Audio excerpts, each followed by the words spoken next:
Unique service শুধু নামেই service না, ভ্রমণের শুরু থেকে শেষ পর্যন্ত যাত্রীদের অরিজিনাল যে সার্ভিস সেটাই তারা দিয়ে যাচ্ছে। আর ইউনিকের বেস্ট সার্ভিস পেতে এবার কক্সবাজার থেকে আমিও ভ্রমণ করেছি ঢাকা পর্যন্ত। ওভারঅল বেশ ভালোই ছিল, তবে শেষ দিকের জ্যামের কারণে টাইম ম্যানেজমেন্ট করতে পারেনি, আর একদম শেষ বেলায় কোস্টারের জন্য করতে হয়েছে বেশ খানিকক্ষণ অপেক্ষা। আর গতি 100, পুরো রাস্তা কাঁপিয়েছে। যাদের ধারণা ইউনিক টানে না, এই ভিডিও দেখলে হয়তো এবার তাদের ভুল ভাঙবে।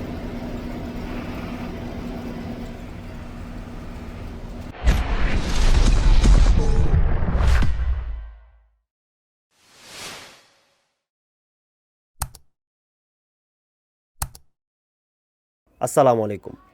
দেশ এবং দেশের বাইরে থেকে যারা আমার এই ভিডিও দেখছেন তাদের সবাইকে আন্তরিক শুভেচ্ছা। অফ সিজনে রমজান মাসে এবার ভ্রমণ করেছি ঢাকা থেকে কক্সবাজারে। যাওয়ার সময় গিয়েছিলাম শ্যামলী পরিবহনের RM2 স্লিপার বাসে, সেটার অভিজ্ঞতা জানিয়েছি। আর এবার ফিরবো নন এসিতে, আর এজন্য বেছে নেই ইউনিক সার্ভিসকে।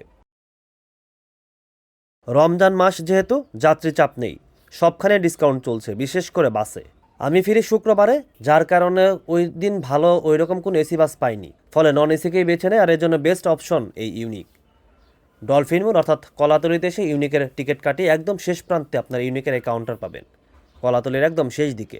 এটা হচ্ছে তাদের অফিসিয়াল কাউন্টার। এছাড়া সুগন্ধা পয়েন্টের কাছে হোটেল অস্টাডি করে ওখানে তাদের আরেকটি কাউন্টার আছে, টার্মিনালে কাউন্টার পাবেন। আনঅফিসিয়াল কাউন্টার ইউনিকের খুবই কম, অধিকাংশ অফিসিয়াল, যার কারণে প্রতারিত হওয়ার সম্ভাবনা বা ভোগান্তি খুবই কম হবে। আমি টিকিট করি 900 টাকায়, সচরাচর ভাড়া 1000 টাকা, 100 টাকা ডিসকাউন্ট দেয় 900 টাকা। কাউন্টারটা বেশ বড়, বসার ভালো স্পেস আছে। তবে সবচেয়ে সুন্দর কাউন্টার তাদের অস্টারিকো, যেটা সুগন্ধা পয়েন্টে। ওই কাউন্টার ওয়াশরুম ফ্যাসিলিটি থাকলেও এখানে কিন্তু সেই ফ্যাসিলিটি আপনার পাবেন না, তবে বসার ব্যবস্থা আছে। 10:30টার বাস ইউনিকের কলাতলি থেকে, আর সুগন্ধা থেকে 10:15। 10:15টার আগেই কিন্তু দেখতে পাচ্ছেন কলাতলিতে বাস চলে এসেছে সুগন্ধা থেকে যাত্রী নিয়ে। যাত্রীর চাপ কম, যার কারণে যে যাত্রী ছিল হয়তো কাউন্টার আগে চলে এসেছে, বাসও আগে ছেড়ে দিয়েছে। এই বাসে আজকে যাব কক্সবাজার থেকে ঢাকা, 12 সিরিয়ালের গাড়ি, যার কারণে বলা যায় অনেকটাই নতুন। ফাইজুল থেকে বডি করেছে, ফাইজুলের বডিও তুলনামূলক ভালোই হয়। আর ইউনিকের বডি তো সবাই জানেন, দুর্দান্ত বডি, প্লাস ইন্টেরিয়রও তারা সুন্দর করে। ঢাকা কক্সবাজার বর্তমানে ফিক্সড হিসেবে এ বাস চলাচল করছে নিয়মিত। ওই দিন একটা বাসে ছেড়ে আসে কক্সবাজার থেকে মোটামুটি অর্ধেক বুকিং নিয়ে, সব মিলে চট্টগ্রাম থেকেও যাত্রী তুলে। এটা হচ্ছে বাসের interior part.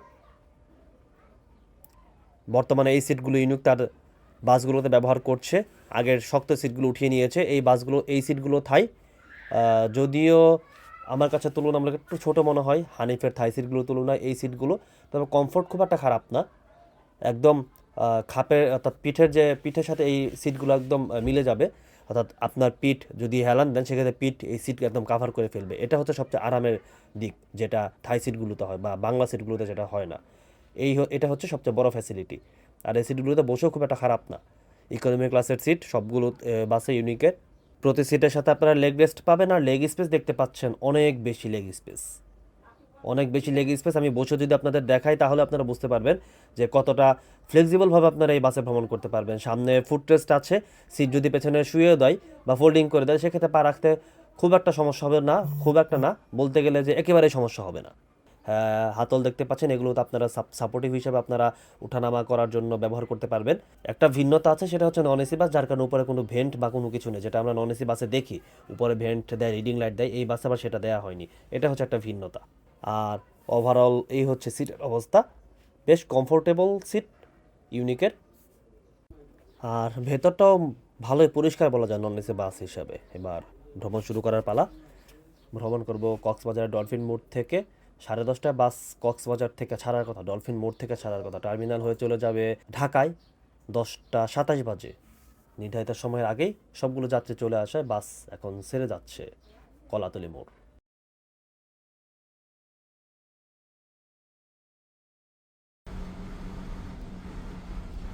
Cox's Bazar terminal link road counter শেষ করে আমাদের বাস এখন ছুটছে চট্টগ্রাম হয়ে ঢাকায় যাবে। এ পর্যায়ে বাসের পথচলা আপনারা দেখতে পারেন এখানে, পাশাপাশি ওয়ানজের ইঞ্জিন সাউন্ড, সেই গর্জনটাও শুনতে পারেন। কক্সবাজার থেকে ঢাকা ইউনিকে এটাই আমার প্রথম যাত্রা। এর আগে ইউনিকে ভ্রমণ করা হয়েছে ঢাকা কক্সবাজার বা কক্সবাজার ঢাকা, সেটা হচ্ছে চকরিয়া পর্যন্ত, কক্সবাজার না। কক্সবাজার থেকে এবারের প্রথম, যার কারণে এবারের অভিজ্ঞতাটা আমার একটু ভিন্ন। দেখা যাক পুরো পথ আসলে ভ্রমণ করে কীরকম সার্ভিস পাই সেগুলো পরবর্তীতে আপনাদের জানাবো। এখানে তারা ভ্রমণ উপভোগ করতে পারে।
এরপর আমরা চলে আসি হোটেল বিরতিতে। হোটেল মিডওয়ে ইন, চকরিয়াতে এই হোটেলের অবস্থান। চকরিয়ার একদম শেষ প্রান্তে বলা যায়। এখানে আমাদের বাস যাত্রা বিরতি দেবে 10 মিনিটের, শুধুমাত্র ওয়াশরুম বা ফ্রেশ হওয়ার জন্য। এখানে খাওয়া না, সেহেরির মূল বিরতিতে পরে দেওয়া হবে। আর আবার এখানে চেকারও আছে, যার কারণে বিরতি দেওয়া হয় এখানে। হোটেল বিরতি শেষে আমাদের বাস এখন বের হচ্ছে। আমরা যখন হোটেল থেকে বের হই তখন 12টা বাজে। 10:30টার সময় ছেড়েছিল, 1.5 ঘন্টা সময় লাগছে এখান থেকে, অর্থাৎ এই পর্যন্ত আসতে 1.5 ঘন্টা, আর এখান থেকে 15 মিনিটের বিরতি ছিল, সব মিলে 1.5 ঘন্টা। 12টা বাজে এখন। আশা করা যাচ্ছে চট্টগ্রাম যেতে যেতে 2টা বাজবে এখান থেকে, আরও প্রায় 2 ঘন্টার মতো সময় লাগবে।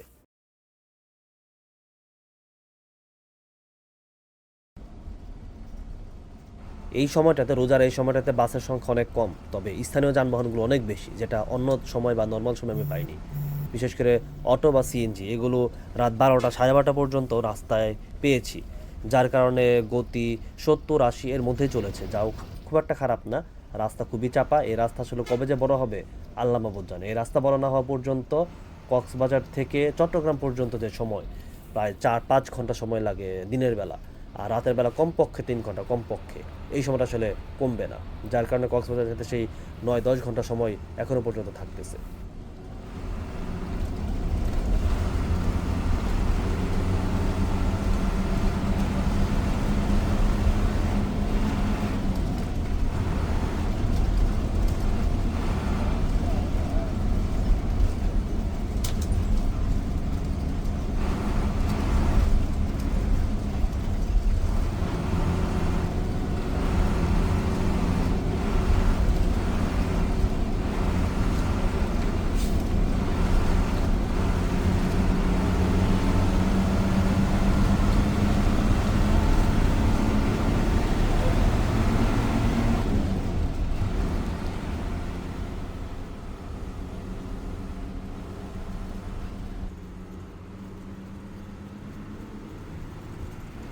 দর্শক, যেটা ধারণা করেছিলাম যে রাত 2টার মধ্যে আমরা চট্টগ্রামে চলে আসতে পারবো, তাই হয়েছে। দেখতে পাচ্ছেন আমরা এখন চট্টগ্রাম শহরের ভেতর দিয়ে ছুটছি। দামপাড়াতে বাস যাবে, দামপাড়াতে হয়তো যাত্রী আছে, যাত্রী নেবে, কারণ বাস একেবারে খালি বলা যায়, মাত্র 10-12 জন যাত্রী বাসে, 36 সিটের বাস। দামপাড়া ধরবে, এখান ধরবে, তারপর আবার যাবে।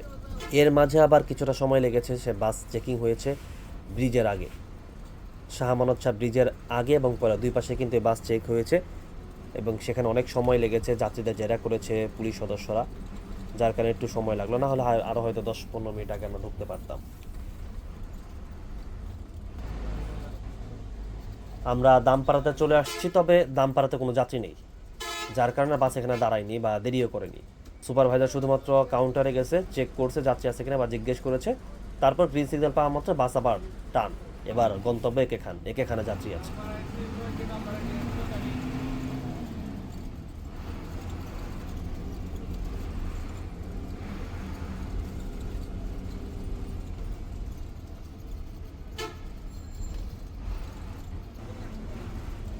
এখান থেকে যাত্রী নিয়ে ঢাকা চট্টগ্রাম মহাসড়কে এখন আমরা রাত 2:30টার মতো বাজে। চট্টগ্রাম শহর পার করার পর সেন্ট মার্টিন পরিবহনের মার্সিডিজ বেঞ্জের স্লিপার বাস আমাদের সামনে। এই বাসকে আমরা কক্সবাজারে দেখে এসেছি, আমাদের পরে ছেড়েছে, কিন্তু এই বাস আবার চট্টগ্রাম শহরে ধরেনি। চট্টগ্রাম শহরে কাউন্টার না দাঁড়ানোর কারণে বাস আবার আমাদের আগে চলে এসেছে। লিঙ্ক রোড দিয়ে এই বাস বের হয়েছে, তবে এই বাস আমাদের সামনে টিকতে পারেনি। খুব অল্প সময়ের মধ্যেই এই বাসকে আমাদের ইউনিকের এই বাস উঠে দিয়ে দেয়। আর আমাদের চালকও দেখে শুনে রিল্যাক্সে গাড়ি চালাচ্ছেন, যখন যেখানে যতটুকু গতি প্রয়োজন ততটুকুই তিনি দিচ্ছেন। এখন 4 লেনের মহাসড়ক বা 2 লেনের মহাসড়ক, এতক্ষণ তো চাপা রাস্তা ছিল, যার কারণে তিনি একটু সাবধানে বা সেফ জোনে গাড়ি চালিয়েছেন। এখন আসলে দেখা যাক কী অবস্থা। রাত 2:30টা বাজে, কুমিল্লা গিয়ে হয়তো সেহেরি করতে হবে আমাদের।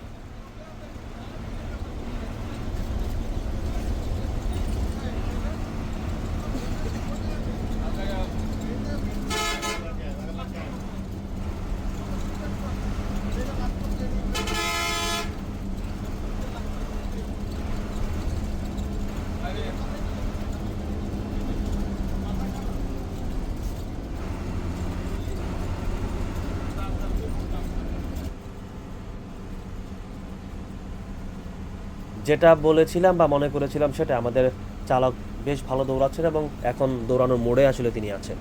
এখানে আপনারা এই বাসের পথ চলা দেখতে পারেন, বাসে দৌড়ানো দেখতে পারেন। যারা মনে করেন ইউনিক আসলে দৌড়ায় না বা ইউনিক আস্তে আস্তে চলে, এই ভিডিও দেখলে আমার ধারণা তাদের ভুল ভাঙবে। আমি যতদিন পর্যন্ত আমি এখনও পর্যন্ত যতবার ইউনিকে ভ্রমণ করেছি, খুব একটা খারাপ আসলে পাইনি দৌড়ানো তাদের। বিশেষ করে রাঙামাটির এর আগে ভ্রমণ করেছিলাম, রাঙামাটিতে দুর্দান্ত দৌড়ায় ওই বাস। আর এবার কক্সবাজার থেকে ফিরছি, এখনও পর্যন্ত ভালোই গতি পেয়েছে এই বাসের, এখনও পর্যন্ত ভালোই দৌড়াচ্ছে যতটুকু গতি প্রয়োজন। তবে ওভার গতি বা অতিরিক্ত গতি যেটা, সেটা না। 90, 180 এর মধ্যে গাড়ি চালাচ্ছে এবং এটা আমার কাছে ভালো লাগছে।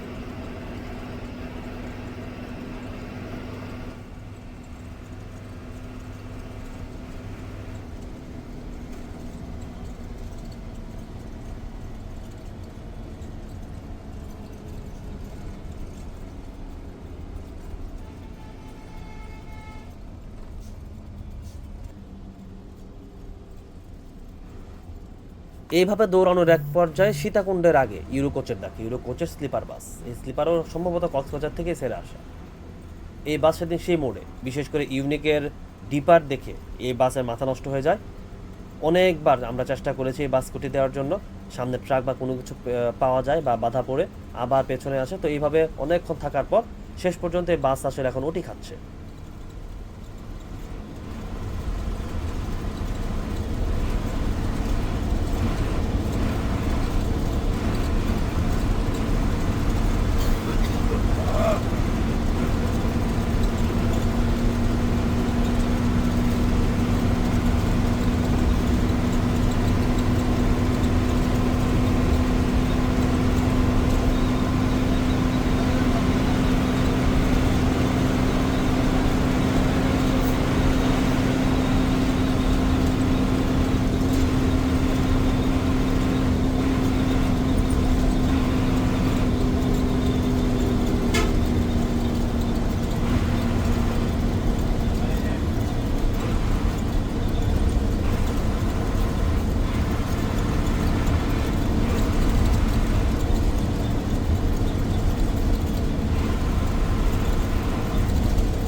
তবে সেই ওটি আবার বেশিক্ষণ রাখতে পারেনি। এই যে দেখতে পাচ্ছেন, আমরা আবার আরেকটা চিপাই পরে যাই। এই চিপাই পরে আবার ইউরোর সেই বাস আমাদের পেছনে দৌড়াচ্ছিল, সে আগে চলে যায়। আর এর আগে ছোটো দুটা ক্লিপ দেখিয়েছি আমি, এই সামনে যে কাভার্ড ভ্যান আছে এসে পরিবহনের, তার দৌড়ানো। তো সব মিলে আসলে ওই সময়ে অনেকক্ষণ আমরা এই বাসের পেছনে দৌড়াই, আমাদের বাসও দৌড়ায়, কিন্তু আর ধরতে পারিনি। এখানে আপনারা সেই বিষয়গুলো একটু দেখতে পারেন, উপভোগ করতে পারেন, ইউনিকের দৌড়ানো বুঝতে পারেন যে আসলে ইউনিকে কতটা দৌড়ায়, কাভার্ড ভ্যান কতটা দৌড়ায়। এটা সম্ভবত জাপানি কাভার্ড ভ্যান, অর্থাৎ ইসুজু অথবা হিনো কাভার্ড ভ্যান হবে, যেটা আমার ধারণা। না হলে আসলে এরকম দৌড়াতে পারতো না।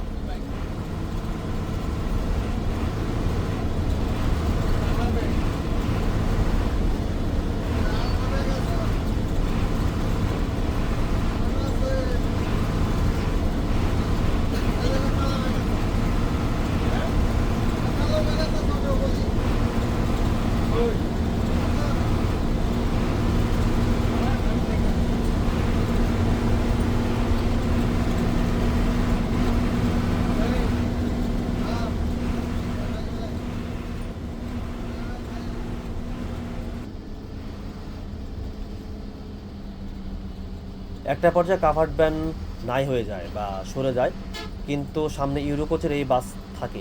ইউরোকোচের এই বাস সেদিন সেই মোড়ে ছিল, বলতে সেই মোড়ে এই বাসকে পরবর্তীতে আমরা আর ওভারটেক করতে পারিনি।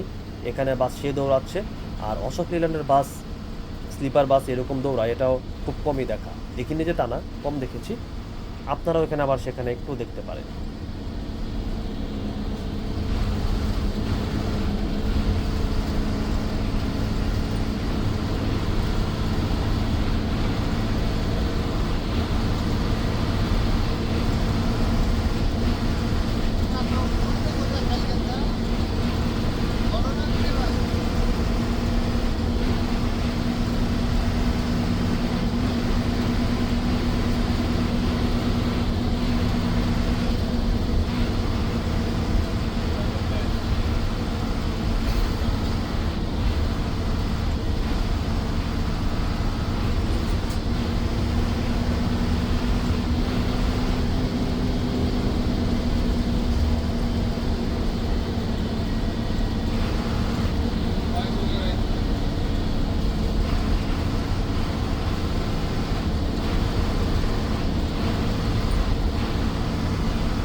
এরপর আমরা কুমিল্লার 14 গ্রামে, আমাদের বাস এখন উল্টো চলছে। আমরা হোটেল বিরতিতে যাব, সেহেরির বিরতি।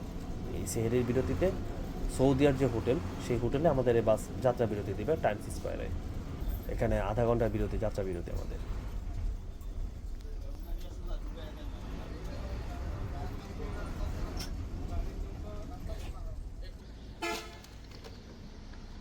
আমাদের সেহেরির বিরতি শেষে আমাদের বাস এখন বের হচ্ছে হোটেল থেকে। সামনে আবার আরেকটা বিরতি আছে, যেটা হচ্ছে ইউনিকের নিজস্ব হোটেল। নিজস্ব হোটেল বলতে হচ্ছে যেখানে আসলে ইউনিক তেল নাই, হোটেল বিরতি দেয় বিসমিল্লা ফিলিং স্টেশন, সেখানে কুমিল্লাতে। ওইখানে আবার তারা নামাজি বিরতি দিবে, 10 মিনিটের মতো সময় লাগবে সেখানে যেতে।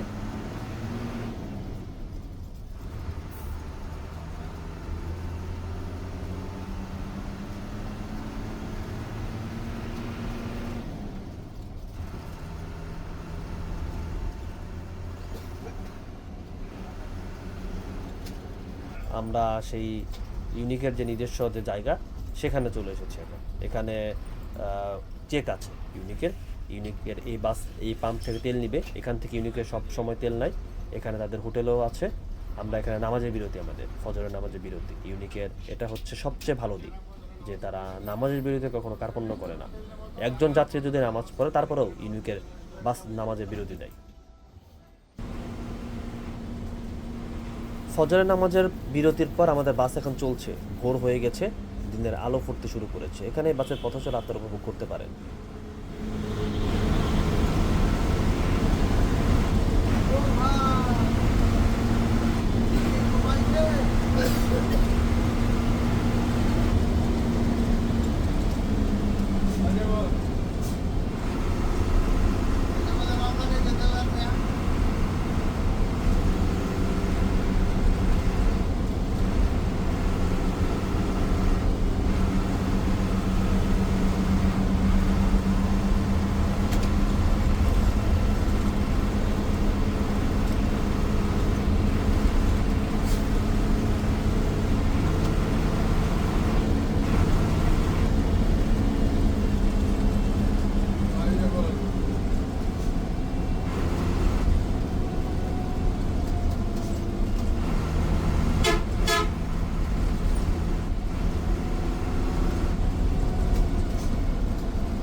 যেভাবে চলছে, আশা করছি আমরা 7টার মধ্যে ঢাকায় ঢুকে যেতে পারবো। 7টার মধ্যে ঢাকায় ঢুকে যেতে পারলে জ্যাম থেকে শুরু করে কোনো কিছুই পাবে না। তবে আমাদের কপাল খারাপ। কপাল খারাপ বলতে অনেক বেশি খারাপ। এই লাঙ্গলবন্দ, নারায়ণগঞ্জের মেঘনা ব্রিজ পার করার পরে এই লাঙ্গলবন্দ এলাকায় আমরা এই জ্যামে পড়ি। অনেক বড় জ্যাম, পাক্কা 1 ঘন্টা। 6:30 থেকে একদম 7:30 পর্যন্ত। এমন জ্যামের এমন অবস্থা, দেখতে পাচ্ছেন চালক একদম হাত পা ছেড়ে স্টার্ট বন্ধ করে তারপর বসে আছে, এরকম অবস্থা। শেষ পর্যন্ত আমরা দেখলাম যে সামনে একটি গাড়ি অ্যাক্সিডেন্ট হয়েছে।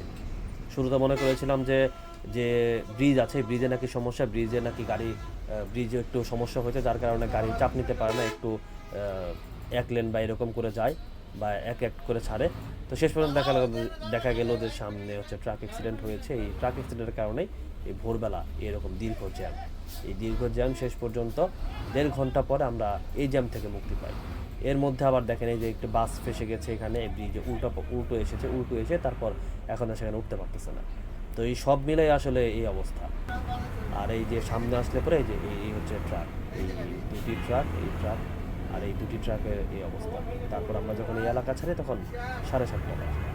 আর এই পাশের অবস্থা দেখতে পাচ্ছেন কত বড় জ্যাম পড়ে গেছে। তো এই একটা দুর্ঘটনার কারণে এরকম ভোগান্তি।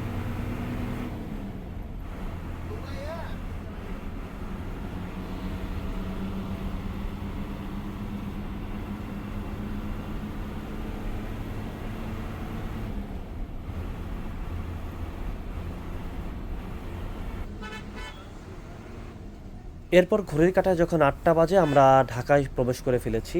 একদম ভোরে যদি প্রবেশ করতে পারতাম সেক্ষেত্রে গাবতলী পর্যন্ত যাওয়ার কথা ছিল। এই বাসের অন্তত পান্থপথ বা কলাবাগান পর্যন্ত আমরা যেতে পারতাম। এখন এই টিটি পাড়াতে আমাদের বাস নামিয়ে দিবে এবং এখানেই তার যাত্রা শেষ। এরপরে কোস্টারে করে আমাদের নিয়ে যাবে মূল গন্তব্য একদম গাবতলী পর্যন্ত।